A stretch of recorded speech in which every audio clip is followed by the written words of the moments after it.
Hello guys, welcome to our YouTube channel, and today we are going to learn how to remove or disable end-to-end encryption in Messenger. So let's get started. So if you want to remove this end-to-end encryption feature in your Messenger, so to do that what you can do is to simply follow some easy steps. First, open up your Messenger application. After opening up your Messenger application, just tap on the three bar icon which is on the top left.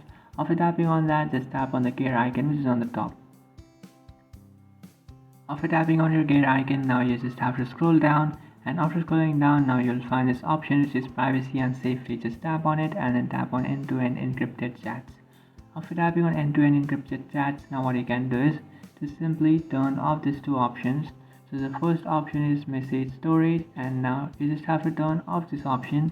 So mine is already turned off. It is asking me to turn it on. But if yours is turned on, what you can do is simply turn it off, and you just have to turn this option off which is low storage mode. And after turning those two options, now you just have to head over to your security alert and make sure that you also turn off your security alerts. So these two options and your view all logs. So this shows you which devices your account has been logged into. So you can just simply remove every single device from here, and that will turn off your end-to-end encryptions on Messenger, or just disable it. So that's it guys, this is how to remove or disable end-to-end encryptions in Messenger. If you find this video helpful, don't forget to like and subscribe to our channel. If you have any doubts, feel free to comment below. Thanks for watching.